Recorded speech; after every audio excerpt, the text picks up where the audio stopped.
Setiap sore, suara gerobak bakso dorong milik Pak Darto selalu terdengar menggema di ganggang sempit kampung Surokerto. Dentingan mangkok dan teriakan khasnya, "Bakso," menjadi rutinitas yang akrab di telinga warga. Tidak ada yang menyangka bahwa di balik senyuman ramahnya, tersembunyi rahasia gelap yang mengerikan. Pak Darto dulunya hanyalah penjual bakso biasa. Usahanya sederhana, penghasilannya papasan. Bersama istrinya, Bu Sri, mereka hidup dalam keprihatinan. Namun semuanya berubah drastis sekitar 2 tahun lalu. Dalam waktu singkat, dagangannya selalu laris manis. Gerobaknya baru, bajunya bersih, bahkan rumah yang dulu nyaris roboh kini berdiri kokoh seperti rumah pejabat. Banyak yang heran, tapi tak berani bertanya. Namun, tetangga dekat seperti Mbah Minah sering mendengar suara aneh di rumah Pak Darto pada tengah malam. Seperti suara perempuan menangis lirih, sesekali diselingi bunyi geraman binatang. Suara itu berasal dari dapur belakang yang selalu tertutup rapat. Suara itu hanya terdengar sesekali, tapi cukup membuat bulu kuduk berdiri. Yang lebih mengherankan, sejak rumah Pak Darto menjadi mewah, Bu Sri tak pernah lagi terlihat keluar rumah. Jika ada yang bertanya, Pak Darto selalu menjawab singkat bahwa istrinya sedang sakit dan butuh istirahat total. Namun anehnya, tidak pernah sekalipun terdengar suara batuk, keluhan, atau suara kehidupan dari dalam kamar belakang rumah itu. Suatu malam, Udin, anak muda tetangga yang terkenal iseng, tanpa sengaja melihat sesuatu yang mengejutkan saat ia pulang larut malam. Ia melihat Pak Darto mendorong gerobaknya ke arah belakang rumah, bukan ke tempat biasa ia menyimpannya. Udin yang penasaran mengikuti dari kejauhan. Saat itu, langit mendung dan suara angin seperti merintih. Dari balik semak, Udin mengintip ke belakang rumah dan melihat Pak Darto membuka pintu kecil yang tersembunyi di bawah kolong rumah. Ia menurunkan sesuatu dari gerobaknya. Bucan pensi à t'opéra la tandagang, tapis ses yeux à tuyang d'ibancus qu'un petit berlumur d'ara. Udin ingin berteriak, tapi tubuhnya kaku. Ia hanya bisa menyaksikan dengan mata membelalak ketika kain itu dibuka dan terlihat kepala seekor makhluk bertubuh manusia. Namun wajahnya hitam legam dengan lidah panjang menjulur dan mata menyala merah. Makhluk itu mendekat dan menjilat darah yang menetes dari benda yang dibawa Pak Darto. Udin gemetar dan segera lari terbirit-birit ke rumahnya. Keesokan harinya, Udin demam tinggi dan terus mengigau. Ia menyebut-nyebut nama Bu Sri sambil menangis. Orang tuanya bingung dan memanggil dukun kampung. Setelah diruat, Udin baru bisa bicara. Ia menceritakan semua yang dilihatnya, tapi tak banyak yang percaya. Mereka menganggapnya hanya berhalusinasi karena terlalu lelah atau terkena angin malam. Namun beberapa hari kemudian, rahasia Pak Darto akhirnya terbongkar. Hal itu terjadi saat hujan deras mengguyur kampung dan tanah di belakang rumah Pak Darto longsor. Warga yang ingin membantu melihat ada tangan manusia mencuat dari dalam lubang kecil di bawah rumahnya. Polisi dipanggil, penggalian dilakukan, dan tubuh Bu Sri ditemukan membusuk di dalam lubang bersama simbol-simbol aneh dari kain hitam dan sesajen kuno. Di sampingnya, terdapat kendi besar berisi darah kental berbau anyir. Pak Darto pun ditangkap. Dalam interogasi, ia mengaku bahwa ia telah melakukan pesugihan dengan bantuan makhluk gaib dari Gunung Kendil. Tumbal pertama yang diminta adalah orang terdekatnya. Tanpa ragu, ia mengorbankan istrinya sendiri. Ia membunuh Bu Sri dengan tangannya, lalu menyimpannya di lubang persembunyian tempat makhluk pemujaannya tinggal. Setiap malam, ia memberi makan makhluk itu dengan sisa-sisa organ tubuh Bu Sri agar kekayaannya terus mengalir. Namun pesugihan itu menuntut lebih. Setelah kematian Bu Sri, makhluk tersebut mulai meminta tumbal-tumbal lain. Pak Darto menolak dan mencoba menghentikan perjanjiannya, tapi terlambat. Setiap malam, makhluk itu datang menghantui, menampakkan wajah Bu Sri yang hancur dengan mata berlinang darah. Gerobak baksonya kini sering bergerak sendiri di malam hari. Suara dentingan mangkok terdengar meski tidak ada orang di jalan. Setelah ia dipenjara, banyak napi yang melaporkan penampakan seorang wanita berdiri di samping selnya dengan tubuh yang separuh hangus dan mulut sobek. Bahkan petugas penjara pun beberapa kali melihat gerobak bakso muncul di lorong tahanan dengan suara roda berdecit. Kini, gerobak Pak Darto disita dan disimpan di gudang balai desa. Tapi anehnya, setiap malam Jumat Kliwon, warga sekitar masih mendengar suara bakso menggema dari gudang tersebut. Dan sesekali, Tercium bau kaldu campur anyir darah yang membuat siapapun yang lewat merinding tanpa tahu sebabnya. Setelah penangkapan Pak Darto, kampung Surokerto berubah jadi sunyi. Anak-anak dilarang keluar malam, warga menutup pintu lebih awal, dan tak ada lagi yang berani mendekat ke balai desa, terutama setelah matahari terbenam. Meski gerobak bakso itu sudah dikunci rapat di gudang, kejadian aneh terus terjadi. Pak Lurah sendiri pernah bersumpah bahwa ia mendengar suara roda berderit dari dalam gudang saat lembur di balai desa. Saat ia beranikan diri membuka pintu gudang bersama Hansip, gerobak itu tetap di tempatnya. Tapi di lantai, terlihat jejak roda gerobak yang basah oleh sesuatu berwarna merah gelap dan bau amis menyengat. Mereka buru-buru menutup pintu dan menguncinya kembali, lalu menyiram lantai dengan air bunga dan garam. Namun bekas roda itu tetap tak bisa hilang.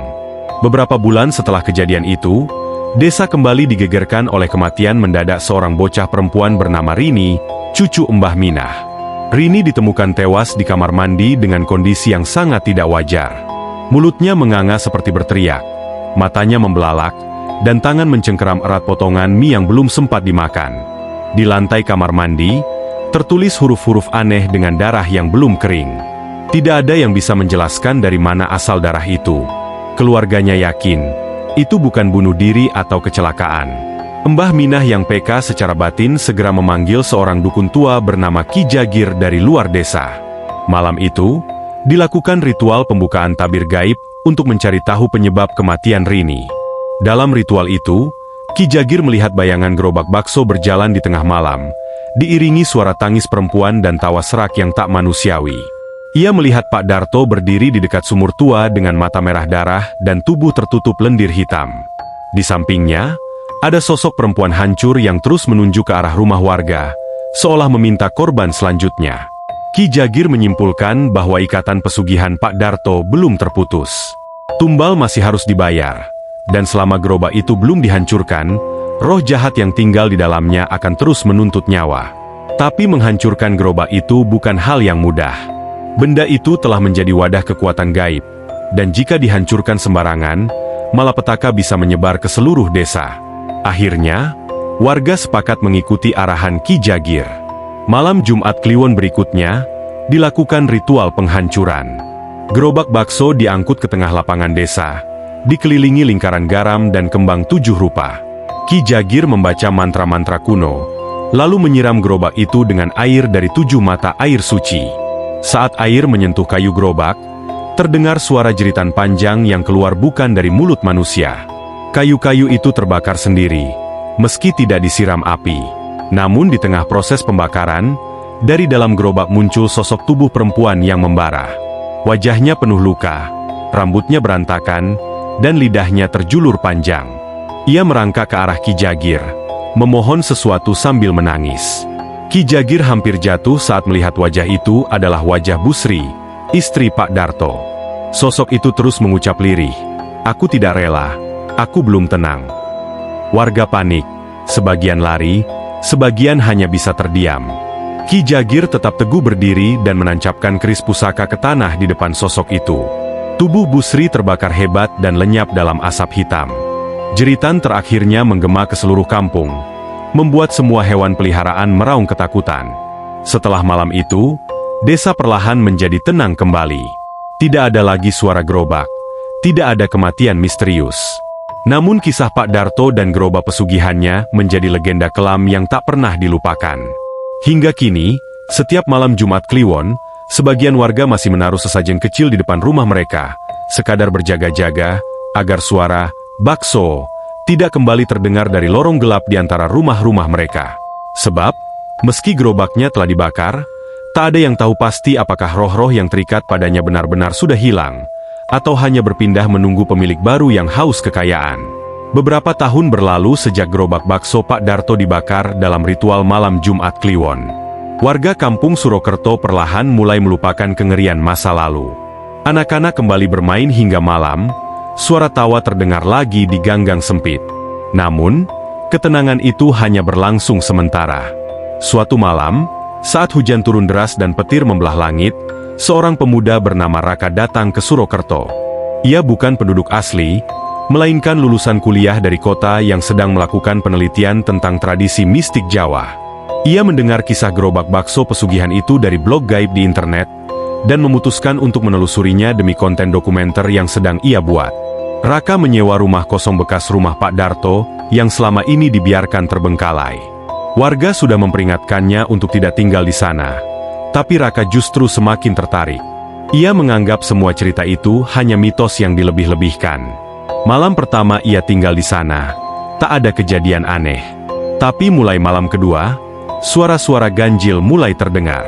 Sekitar pukul 2 dini hari, saat hujan masih rintik-rintik, Raka mendengar suara roda gerobak bergesek pelan di jalan depan rumah. Ia mengintip dari jendela dan mendapati gang kosong. Tapi ketika ia menoleh ke arah dapur, suara itu justru terdengar dari dalam rumah. Dentingan mangkuk, suara sendok beradu, dan bau kaldu mendadak memenuhi udara. Raka panik.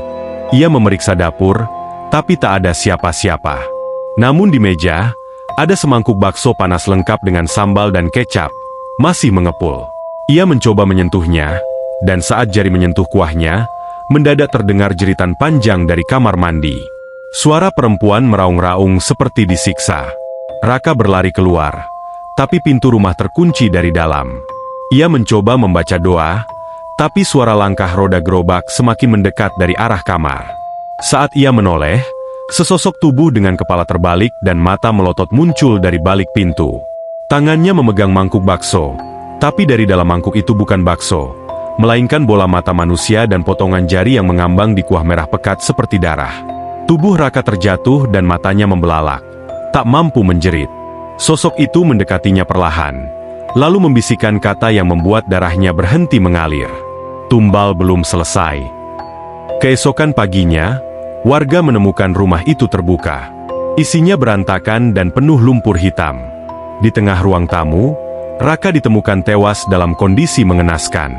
Matanya hilang, mulutnya tersenyum lebar tak wajar, dan di dekat tubuhnya ada panci besar berisi tulang manusia yang telah direbus. Kamera dokumenter miliknya ditemukan rusak, tapi salah satu file masih bisa diselamatkan. Dalam video itu, terlihat gerobak bakso tua muncul perlahan dari balik kabut, didorong oleh sesosok bayangan hitam besar bertanduk. Di belakangnya, terlihat deretan manusia dengan wajah rusak berbaris seperti mayat hidup, masing-masing membawa mangkuk berisi daging segar. Video itu hanya diputar sekali oleh warga dan langsung dimusnahkan.